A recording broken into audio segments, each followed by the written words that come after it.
to episode number 58 of Merritt in the Morning. I'm Jim Merritt. What did you do? How did you end up here? And you're Brad Klopfenstein. I am. He is the president of the Greater Lawrence Chamber. He was a state senator. Yep. And lobbyist now, consultant. No lobbyist. I'm not a lobbyist. That's right. You do not lobby, Consultant. you consult. I consult. And you're very good at it. Well, and you know a lot of you. You know a lot about transportation and utilities. Yes. Mm-hmm. So today, we're counting on you all to be smart and literate because we're going to be talking to an author. Yes. So Alexandra Hudson is going to be our guest. But before we get to her, we need to thank our sponsors. I want to thank Stockyards Bank and Trust. Locations everywhere. They are taking over Central Indiana. Let's see. Okay, this is always our test to see if I can remember where all their branches are. Okay. So they've got Carmel, 71st in Binford, downtown Indianapolis, County Line Road in Emerson, Stones Crossing / Center Grove, Plainfield, coming soon to Whitestown, Zionsville. Yes. They are everywhere. All right. That is a test. Got it. Well And we also want to thank the Honey Baked Ham Company. Locations at 96th in Michigan, Greyhound Pass in Carmel. Jim, you know, producer Josh Gillespie, our fantastic producer for this show, was telling me right before we started the little short where we said that you were maybe going to slather yourself in honey mustard from the Honey Baked Ham Company. So far, our second most viewed short on YouTube. And I really don't. I love it, but we don't slather me with it. If we can get those kind of numbers, that's going to happen. Have a little. Ooh, this could be a fundraiser for your favorite charity. Yeah. We're going to work on this. We need to bring some of the bottles in to show everybody. Yes, we do. Because they are very good. It is fantastic. So, the Honey Baked Ham Company, lunch, dinner, they open, 10 a.m., I think, and they're open till 7, so you can grab lunch. Dinner, you can eat in, you can take out. Tell them that we sent you. They're celebrating 30 years in business. So a great family business. They've got cows. Mike's got kids and a wife. I mean, they're very active in the business. Yes, no he was a great guest He for our was. last show. So, Jim, I'm going to get out of the way. Our show mantra, work hard and be nice. Work hard and be nice. Work hard and be nice. And be good. And be good. Or be civil. I mean, Or be why not? civil. That is where I'm going with this. That is going to be the theme of this show. Jim, hold up the book if you don't mind. So, Alexandra Hudson, you wrote a book called The Soul of Civility. Let's get started. What caused you to write this book? It's much needed, but I don't think it's something that's on top of mind for a lot of people. I really couldn't not write this book. I think part of it is the product of ideas I've been thinking of my whole life. The real impetus for writing this book was when I was in federal government, a very toxic season. I was at the United States Department of Education, 2017, 2018. Vicious time. It was my big break, big career break. I couldn't wait to contribute to making America's education just a little bit better. And I couldn't have been more disillusioned or discouraged by what I saw or experienced there. And so, you know, I'll say more about that experience, but it was a real environment of anti-human flourishing. And it gave me a vision of what we don't want. And I thought, well, let's define what we actually do want, what we are aiming for. So my book is on civility, which is the art of human flourishing. And it's the bare minimum of respect that we are owed and owe to others by virtue of our shared dignity and our shared personhood. And crucially, it's different from mere politeness. It's not just niceness. Sorry, it's about more than that. That's actually not the goal. It's not just, you know, doing and saying the right things to smooth over difference. It's about how do we grapple with difference head on. Not erase difference, but respect one another through difference. So that's what I explore throughout the book. I really couldn't not write it. When I was in government, I had a friend of mine named Tyler Cowan. I told him, you know, I'm suffering in government. I have an idea for a book I want to write, channeling all this negative emotion and energy from this experience on civility. And he says, don't write a book. He says, don't write a book. Terrible idea. He's like, there are quicker ways to fame and fortune if that's what you want. Even though it was what I wanted. But he said, you know, don't write a book. Only write a book, he said, if you have a disease and writing the book is the cure. like you have to want it that much. It's a really hard undertaking. Everyone wants to have written a book, but few people are prepared to do the work, the hard stuff of actually doing it. And that is really that's the condition I had. You know, that I had the disease, and writing the book was a cure. I could not. It was not an option for me not to write this book. I've written it. I'm proud of it. Some exciting things have happened and are happening as a result of this book that we'll talk about on the show. But really grateful, humbled and grateful. And I also have, you know, 3 You've children. got Percival, I have my Sebastian children are here as well. And our live studio audience. Exactly. And so they, you know, how did I write this book? People often ask me with 3 children. Like, I don't know. It's a miracle. It's a miracle. It feels like unmerited grace, and I'm just grateful. How long did it take you to write it? About a decade and a lifetime of thought about this stuff called human flourishing, the stuff called the good life that people across time and place have been grappling with for a very long time. My book is about how to flourish across deep difference, even when we don't like each other. Well, the subtitle is Timeless Principles to Heal Society and Ourselves. Talk a little bit about the principles that you hold dear in this book. The subtitle says a lot. In fact, I'm so glad you went there. That is very much my theory of social change. That so many forces today, they want to externalize blame and responsibility. You know, if only Donald Trump weren't in the White House. If only, you know, our elected leaders had more decency and modeled it. If only the media didn't reward vicious and incendiary and viral behavior, you know, or social media. You know, there's so many things that we can blame. And I try and turn that on its head and say, actually, focus inward. So the subtitle, as you said, is Timeless Principles to Heal Society and Ourselves. And I argue that, in fact, by healing ourselves, by focusing on what we can control, we can do a lot. And I use the metaphor of the porch as kind of a visual of that theory of social change, that by controlling what we can control, which is ourselves, and focusing on making our community better and stronger, that we can do a lot more than we realize. We have a lot more power than we recognize. So interesting what you said. It took me a long time to realize I can only control what is in my orbit. And once you realize that, suddenly your life becomes a lot more peaceful. And well, part 2 of that is I think you have to compartmentalize and just kind of tune out the things that are out of your control. Otherwise, they'll drive you crazy. You must have felt really good after writing this book. You got everything out of your mind. It's true. On paper. It's true. And I grew with the book. Like writing, I had a set of questions that I grappled with on paper. And one interesting evolution from the book is I remember when I left government and started like, and I had been thinking about these ideas way before I got to government. But when I got out of government, I was just so broken. And I remember feeling a little bit like Rex Tillerson. Do you remember Rex Tillerson in his resignation? He was like crying. He was like a broken man. I don't know him personally. I met him, you know, once when I was in government. But Secretary of State, former Secretary of State, just Trump campaign, just like, you know, he had just been put through the ringer and like was clearly a shell of like. I met him, you know, before he was inaugurated, before he was confirmed rather as secretary, and he was like, he was Texan CEO, like, you know, swagger, and then he left government like chewed up and spit out, and that's how I felt. And I wanted my book to be a tool of healing and of restoration and of dialogue and conversation, because I was so broken and I felt that my experience was kind of a microcosm of our division as a whole. And so I started out my book very high level and very afraid of being didactic. I was like, I felt like I know nothing, but I want to write this book. How do I like write it in a way that's not going to be controversial? I thought that's really key. I didn't want to be controversial. I didn't want any fight. I didn't want anyone to come after me and being attacked, because I felt like I'd just been so under attack for so long in government.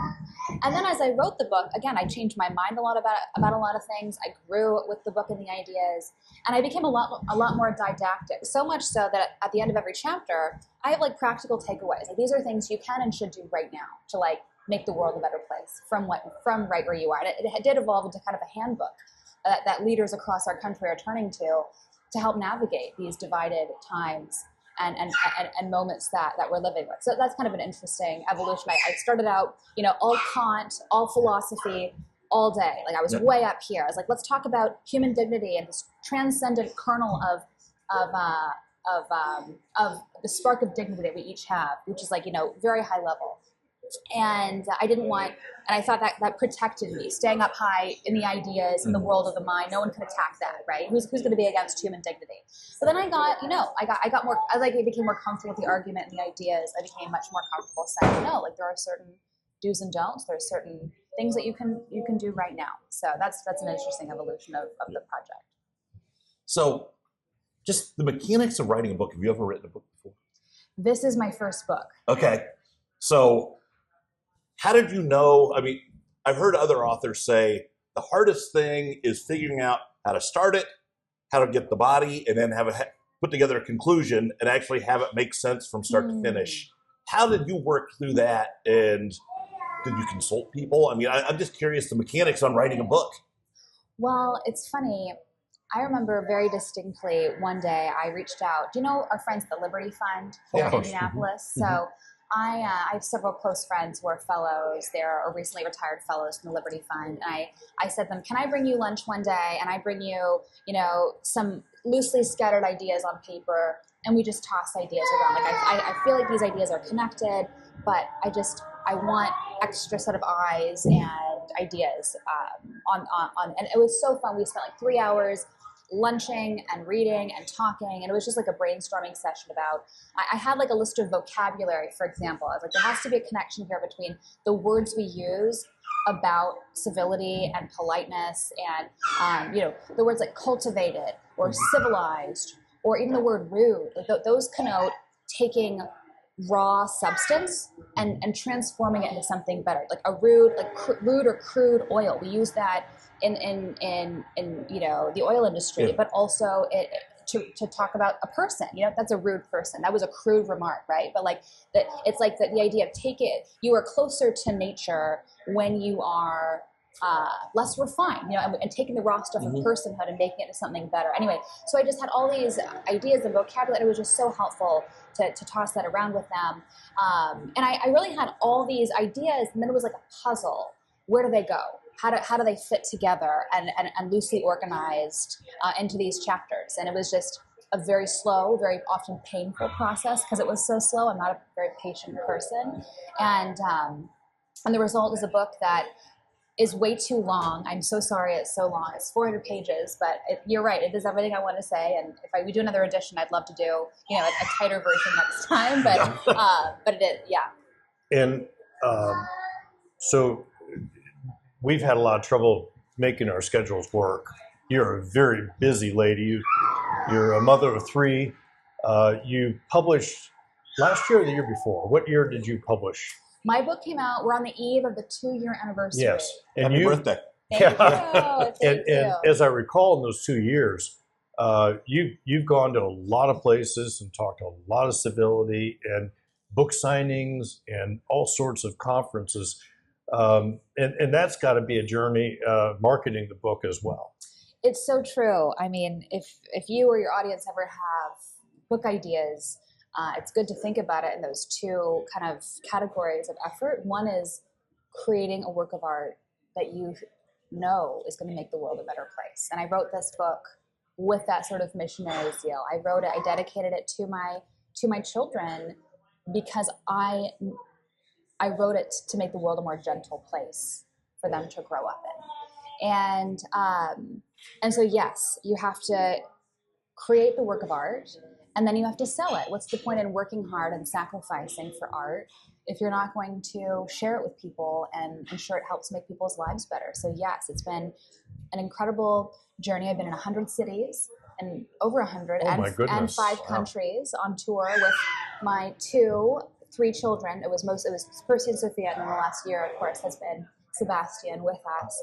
And I've been invited to Canadian Parliament, the English House of Lords, Stanford, Yale Law School, and what's it's been great. And of course, Mitch Daniels has been a wonderful friend and supporter, and he was with us for the first Civility Summit 2 years ago that I put together with some incredibly thoughtful people to talk about civility and how do we flourish across deep difference 2 years ago. So it's a great honor that he'll be back with us for the first in-person one here in Carmel 2 years later.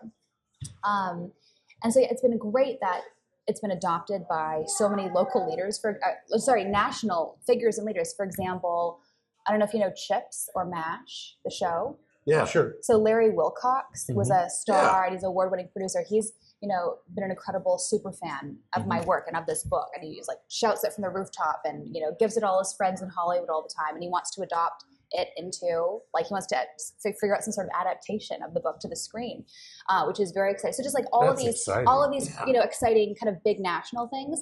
But what really excites me is the Jeff Worrells of the world. And there are dozens of them across and of course, Jeff Worrells of Carmel City Council and Project Civility. All these leaders, the story of Jeff is he came up to me, he just emailed me a few months after my book came out and said, I read your book, I loved it. I'd never met him before. He said, I read your book, I loved it. How do we embody your book in Carmel? And I live in Indianapolis. Okay, I live in the hood. Josh knows where we live. Like we have problems getting our road paved or streets plowed in the winter. And Carmel, my experience with Carmel, its streets are paved with gold. I'm like, what? Carmel is a civility problem? Like, are they debating what art installation goes in their roundabouts? Like, what?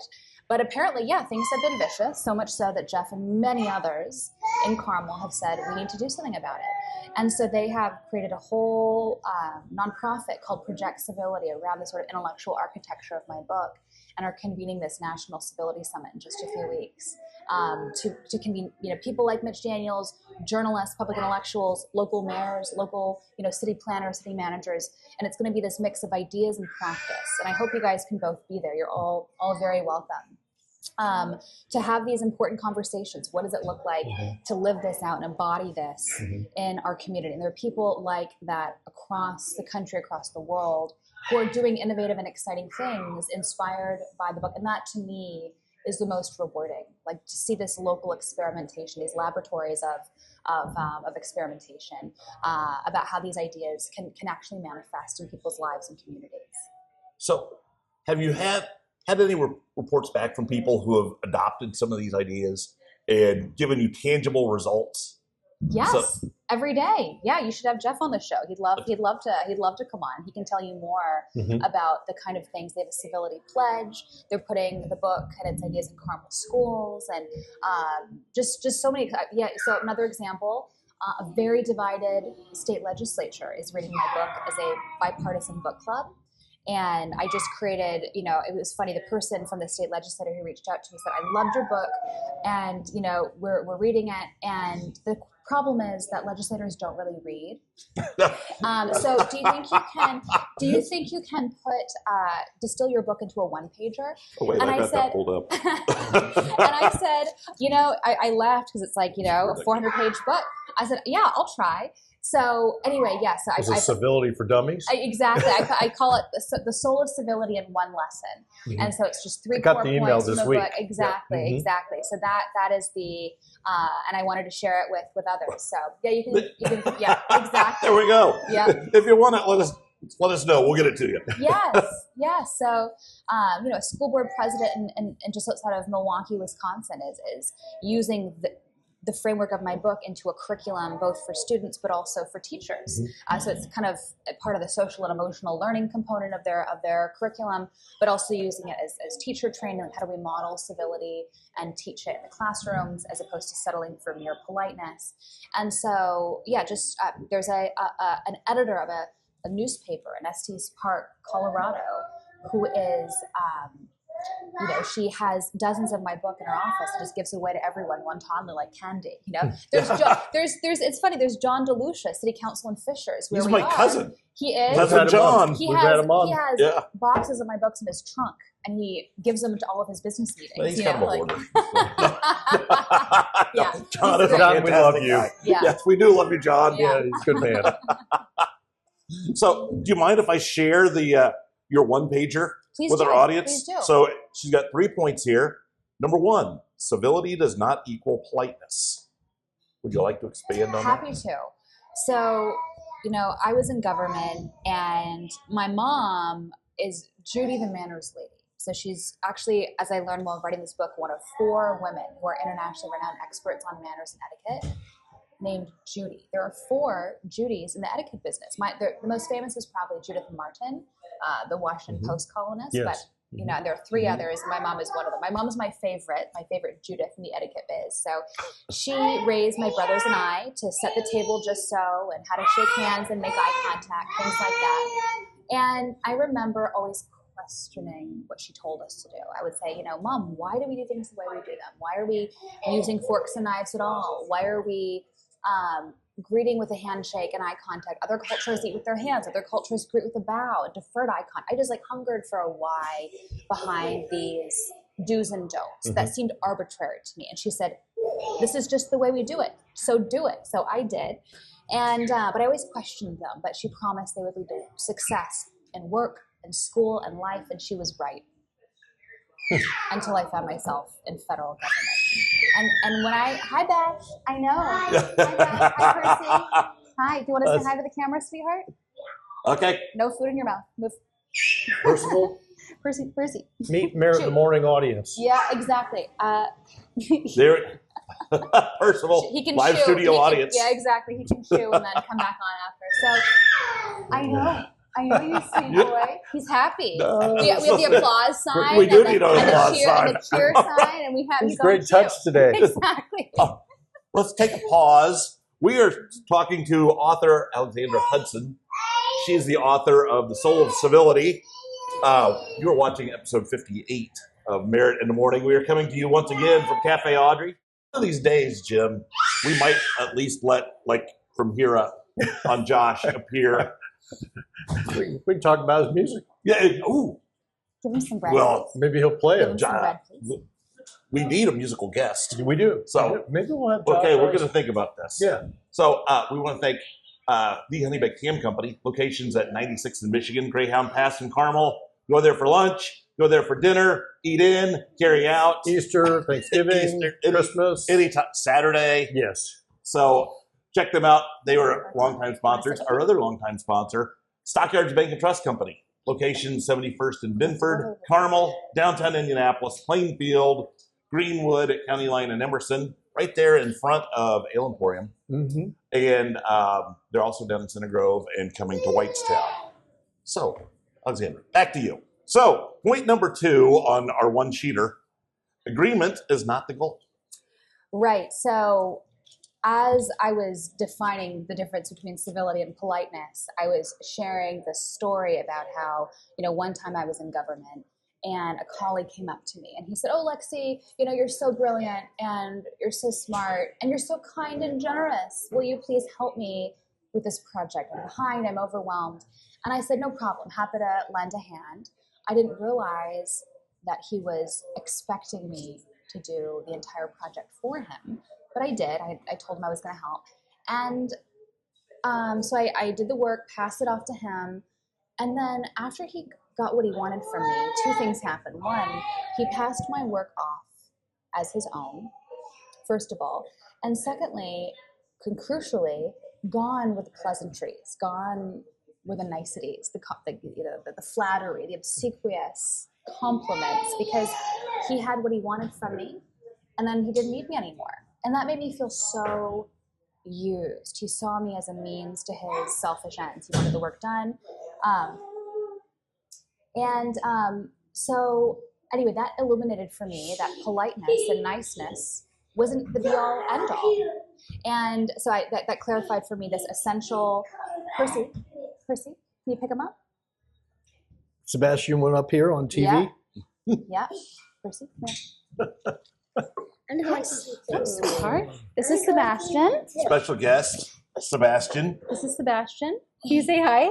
I'm coming out. Yeah. Whoa. Sweetheart, stop. So you hold your mom's book. Mm-hmm.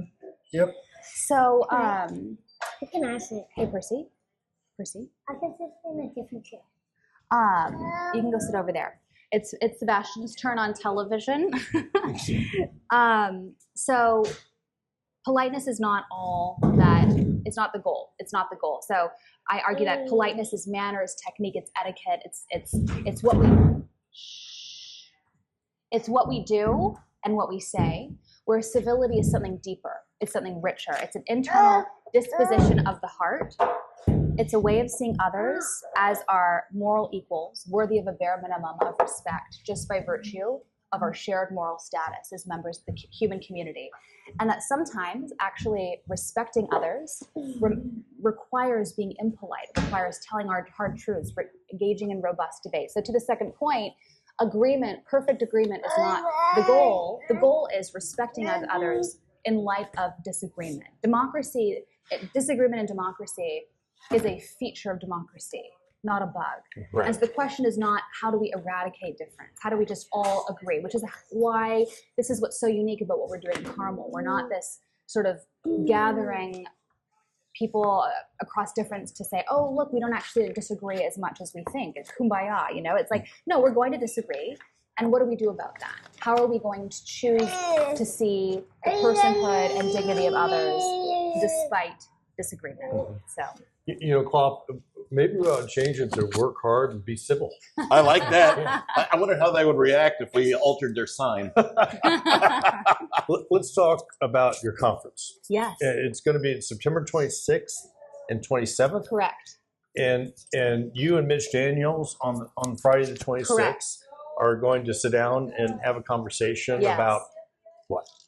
So we're talking about leadership and civility. So Jeff will be interviewing Mitch, about what his time in leadership and lessons he's learned in his various leadership roles as governor, as president of Purdue.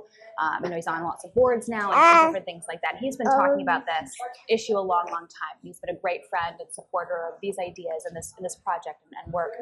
And then I'll share like what I've learned working with local leaders across the country. I'll put them down. Excuse me. Let's go. Let's go over here.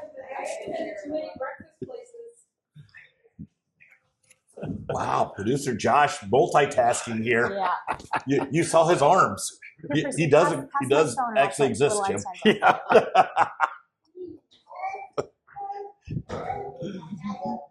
Let me see it. Percy? Lexi, Yes. smile. So Perfect. Yeah. we're live in our live. We will post that. Yes. So this event, it's at the Carmel Library, That's correct. and the entrance fee is $190. Correct. Jeff is Jeff Orrell, who He's- is the city council member that is working with you on this. right. and, He's fundraised, hundreds of thousands of dollars to corporate donations, private donations to underwrite this. But yes, there is a nominal registration fee. Percy, turn it down, please. That's fine. That's okay. Pick up. Yeah. It's okay. Okay, Yeah. good. And what we are going to be doing, there will be some talks. There will be some. I will be talking and defining civility and politeness as we've talked about so far. But what I'm really excited about is the afternoon unconference. And so an unconference. Have you ever been to an unconference before? No. I have not. An unconference is based on this idea that sometimes at events, the most interesting conversations happen not in the speaker sessions, like the formal sessions, but at coffee hour, spontaneous meetings in the hallway, I think over those could lunch. be impactful. Exactly. So it's really a conference around that idea that like those unstructured, spontaneous meetings and conversations are really a feature of this conference, not just a happy coincidence and aftermath. And so we're having an unconference session in the afternoon. We'll have 4 sessions where people at the conference will lead sessions and these conversations about different topics. Like, Will they know this ahead of time? Or yeah, they will. Okay. We're promoting it now, but also on Friday evening, when Mitch and I are talking, we will say, why did you come here? What are burning questions that you have? Write them on the board, write your name next to it, and then we'll curate them, collate them.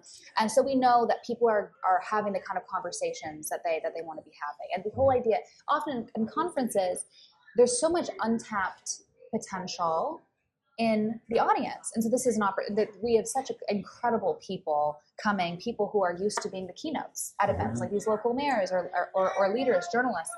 And so we want to hear from them. We want them to be part of the dialogue, to shape the schedule, to shape the discussions as well. So what time does it start on Friday night? I think it's at 6, Okay, 6:30 6 o'clock. Friday, Okay. the 26th. And, Yep. and then and you'll be speaking with Mitch, and Jeff Worrell will be interviewing both Correct. of you. Yeah. And then on Saturday, what happens on Saturday?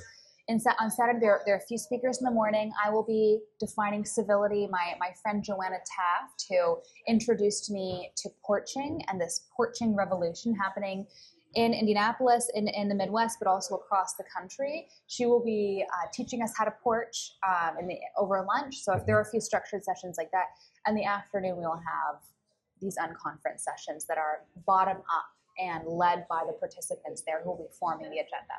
Excellent. So hope you can come. Hope your audience can come as well. So that's the, again, the date, September 26th, 27th? 26 and 27. 26, 27 in Carmel. So lastly, Jim is writing a book. What pointers can you give him? Yeah. Patience? I mean, it's so interesting. Yeah, absolutely patience. And I think you have to want it for the right reasons for it to actually happen. Yeah. It's my second book. In the first book, I wasn't looking for money and I didn't receive money. Yes. And it's not about what you're going to earn off each book. Right. It's about expressing yourself. Right. You don't write a book to make money. You write a book because you care about a subject and want to offer clarity. That's my prayer for this book. It doesn't have all the answers, but I hope it helps us think more crisply about what our goals are, what we're aiming for, and clarifies the questions. Are there any more rules here? Yes. Oh, yeah. Number Rules. 3, remember the gift of being human in ourselves and in others. My book is a humanistic manifesto. I wrote it to be this antidote to these dehumanizing and divided times that we live in. I think that, we're so quick to demonize people that we differ from in a single way. I am so excited. Tomorrow, my friend Daryl Davis is coming to town for a speaking engagement, but I love telling his story. He's so emblematic of this vision to see the humanity of the person you disagree with, as opposed to succumbing to that tendency to dehumanize them. And, Daryl, he's an African-American jazz musician. He says, music is my profession, race relations is my obsession. So his story is he was raised by diplomats and went to international schools all around the world, was very cosmopolitan. And it wasn't until he was 10 years old that he moved back to America. And this is like in the 1970s. He said, and he discovered racism for the first time. He was walking home from school and some boys followed him and pushed him and bullied him and threw rocks at him. And he came home and explained this to his parents. And his parents described to him what racism was. And he said he was just utterly perplexed and flummoxed. He said, how can they hate me when they don't even know me? Right. And so that kind of prompted him at a very young age in this lifelong quest to understand racism and really eradicate it through friendship and through reclaiming a sense of our common humanity. So to date, he has, converted over 300 Klansmen and people from hate groups and away from their racist and bigoted views to the good. And so, one of his first times doing this, he was at a bar and he was struck up a conversation with a gentleman, a Caucasian gentleman next to him. And it came out through the course of that conversation that person, was a card-carrying member of the Klan, and had also, incidentally, never met an African-American, never had a conversation with a Black person before. And by the end of that conversation, they were friends. And he's like, I don't hold these views anymore. As this idea of recovering a sense that, yes, we may disagree, but we are fundamentally more alike as human beings, as citizens of this country, than not. And recovering a sense of the gift of being human in both ourselves and others. And that this is it's a humanistic manifesto for these dehumanizing times, my book. Yeah. Well, Barack Obama had the beer summits, right? I don't know. There's something to be said for that. Yeah. Where he would invite people in that generally disagreed and say, we're going to have a beer, we're going to hash things out. Yeah. I'm a firm believer that most disagreements can be solved over beers and then exacerbated after 10. No question about it. No question about it. Alexandra Hudson has been our guest. Alexandra, thank you very much. Thank you all for watching. This has been episode number 58 of Merritt in the Morning. He is 30-year state senator Jim Merritt. He's Brad Klopfenstein with the Greater Lawrence Chamber of Commerce as president. Yes. Also, once again, I want to thank our sponsors, Stockyards Bank and Trust, locations all over Central Indiana. They're great people. Their stock's doing great, Jim. Wonderful. Just a little, Brad's little stock tip today. And guest cameos by Sebastian John and Percival. That's right. Riggs. They're now going to have to be in the credits. Yeah. Also, want to thank the Honey Baked Ham Company, locations 96 in Michigan, Greyhound Pass in Carmel. Stop in there today and have lunch. Thanks to Josh Gillespie for being our producer. Thanks, Josh. We will see you next time. 1, 2,